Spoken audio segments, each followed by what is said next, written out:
జగిత్యాల జిల్లా మేటపల్లి పట్టణంలోని మండల ప్రజా పరిషత్ కార్యాలయంలో 233 పోలింగ్ స్టేషన్లో పట్టభద్రుల ఎమ్మెల్సీ ఎన్నికలలో ఓటు హక్కు వినియోగించుకున్న కోరుట్ల ఎమ్మెల్యే డాక్టర్ సంజయ్. ఈ సందర్భంగా వారు మాట్లాడుతూ, ఈ పట్టభద్రుల ఎలక్షన్ లో నేను ఓటు హక్కును వినియోగించుకున్నాను. పట్టభద్రులందరూ ఓటు హక్కును బాధ్యతగా వినియోగించుకోవాలి. ఇందులో బీఆర్ఎస్ పార్టీ పోటీలో లేదు. ఇందులో విచిత్రం ఏంటి అంటే, ప్రధాన పార్టీ వాళ్ళేమో మోడీ కులం ఏంటి అంటారు, మరొకరేమో రాహుల్ గాంధీ కులం ఏంటో అని అంటారు. పట్టభద్రుల ఎలక్షన్ కోసం రాష్ట్ర అభివృద్ధి ఏం చేద్దామని చెప్పాల్సింది, ఈ రెండు పార్టీల అభివృద్ధిలో ఏం చేద్దామని చెప్పాల్సింది. ఈ రెండు పార్టీలు కనీసం దాని గురించి మాట్లాడకుండా ఈ చిక్కులు కులాలు మతాలకు ఈ పిచ్చి మాటలు కూడా తప్ప ఏం జరగలేదు. మన పట్టభద్రులందరూ రాష్ట్రానికి అభివృద్ధి బాటలో ఏ విధంగా ఉంటుందో దాన్ని గమనించి మీరు మీ ఓటు ద్వారా చూపించాలని కోరారు. ఈ కార్యక్రమంలో టీఆర్ఎస్ మాజీ కౌన్సిలర్ బంగారు కళ్ళ కిషోర్, అంగడి పురుషోత్తం, ఆకుల ప్రవీణ్ తదితరులు పాల్గొన్నారు.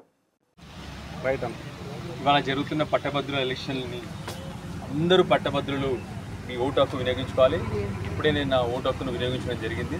దయచేసి అందరం కూడా బాధ్యతగా వచ్చి మన ఓటు హక్కు వినియోగించుకోవాలని చెప్పి కోరుతూ, అట్లానే చాలామంది నన్ను అడగడం జరుగుతూ ఉంది, బీఆర్ఎస్ పార్టీ మరియు ఈ ఎలక్షన్లో లేదు కదా అని. ఎస్, బీఆర్ఎస్ పార్టీ లేదు. నిజానికి చెప్పాలంటే ఏ పార్టీ సింబల్ కూడా ఉండదు ఈ ఎలక్షన్లో. ఒకటే విచిత్రం ఏంటంటే, పట్టభద్రుల ఎలక్షన్లో నేను ఈ మధ్య ఎలక్షన్ క్యాంపెయిన్ సరళి చూడటం జరిగింది. ఒక ప్రధాన పార్టీ వాళ్ళేమో మోడీ గారి కులం ఏందని అడిగింది, ఇంకొకరేమో రాహుల్ గాంధీ గారి కులం ఏందని అడిగింది.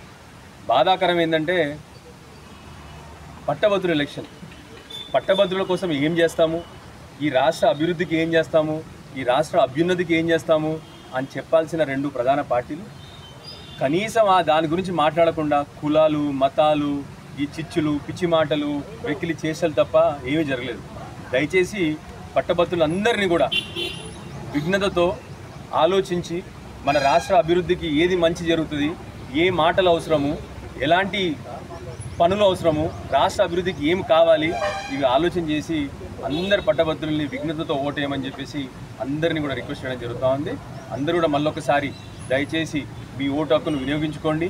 లేకపోతే పట్టభద్రులు వినియోగించుకోకపోతే ఓటు హక్కుని భవిష్యత్తులో మన రాష్ట్రానికి అది మంచిది కాదు. సో దయచేసి అందరు పట్టభద్రులు కూడా మీరు వచ్చి మీ ఓటు హక్కును వినియోగించుకొని విఘ్నతతో ఓటేయండి. మన రాష్ట్రం అభివృద్ధికి, రాష్ట్ర అభ్యున్నతికి